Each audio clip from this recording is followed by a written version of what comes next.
आखिर क्यों मरते वक्त दुर्योधन ने दिखाई भगवान कृष्ण को 3 उंगलियां? क्या था दुर्योधन के 3 उंगलियों का रहस्य? जानने के लिए वीडियो में अंत तक बने रहें। और अगर आप इस चैनल पर नए हो तो चैनल को सब्सक्राइब जरूर करें।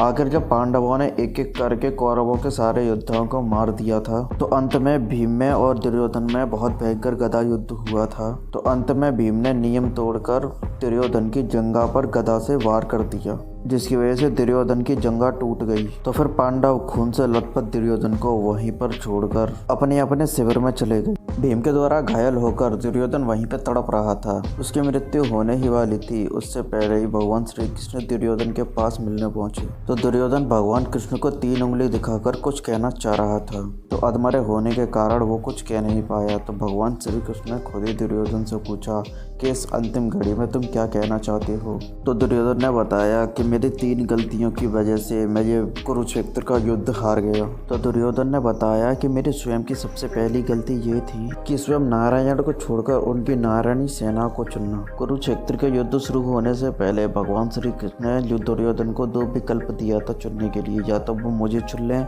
या मेरी नारायण सेना को चुन लें। तो दुर्योधन ने भगवान कृष्ण को छोड़कर उनकी नारायणी सेना को चुन लिया और उधर ही पांडवों ने भगवान श्री कृष्ण को चुन लिया। और सिर्फ भगवान कृष्ण की वजह से ही पांडव ये महाभारत का युद्ध जीत पाए। और श्री कृष्ण ने सिर्फ अपनी बुद्धि से ही सारे कौरव महारथियों को हरवाया था। युद्ध के दौरान जब भी जरूरत पड़ी तो भगवान कृष्ण ने पांडवों की रक्षा की थी। फिर दुर्योधन ने बताया मेरी दूसरी गलती ये थी कि मैं अपनी माता के बार बार कहने के बावजूद भी उनके सामने बिना कपड़ों के नहीं गया था, क्योंकि गांधारी भगवान शिव की परम भक्त थी और इन्होंने महादेव की तपस्या करके ये वरदान पाया था कि वो अपनी आंखों की पट्टी हटाकर जिसको भी नग्न अवस्था में देखेंगी उसका शरीर वज्र का बन जाएगा। कुरुक्षेत्र के युद्ध के दौरान गांधारी दुर्योधन से अपने सामने नग्न अवस्था में आने को बोली ताकि वो अपनी आंखों से दुर्योधन के शरीर को वज्र का बना सके। तो जब ये बात भगवान कृष्ण को पता पड़ी तो भगवान कृष्ण दुर्योधन के पास जाकर बोले, दुर्योधन, गांधारी पुत्र होकर तुम कैसे उनके सामने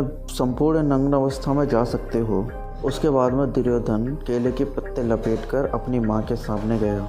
तो जब गांधारी ने अपनी आंखों से पट्टी उतारी तो उनकी आंखों से दुर्योधन का शरीर वज्र की तरह शक्तिशाली हो गया, लेकिन केले के पत्ते लपेटने के कारण दुर्योधन का नीचे का हिस्सा वज्र जैसा मजबूत नहीं हो पाया। और जब अंत में दुर्योधन और भीम का युद्ध हो रहा था तो भीम किसी भी तरीके से दुर्योधन को मार नहीं पा रहे थे। तो दुर्योधन ने केले के पत्ते से जो हिस्सा अपना छुपाया था तो भीम ने वहीं पे गदा से प्रहार करके दुर्योधन को घायल कर दिया और वहीं मरने के लिए छोड़ दिया। तो दुर्योधन ने कहा कि काश मैं अपनी माता की बात सुनकर पूरा निर्वस्त्र जाता तो आज भीम मुझे मार नहीं पाता और मेरा पूरा शरीर वज्र का बन जाता। फिर दुर्योधन ने भगवान श्री कृष्ण से कहा कि मेरी तीसरी और अंतिम गलती ये थी कि युद्ध में सबसे आखिर में जाना। अगर वो पहले ही जाता तो काफी बातों को समझ जाता और शायद उसके भाई और मित्रों की जान बच जाती। तो दोस्तों, आई होप आपको वीडियो अच्छी लगी होगी। अगर वीडियो अच्छी लगी हो तो वीडियो को लाइक करके चैनल को सब्सक्राइब जरूर कर लेना।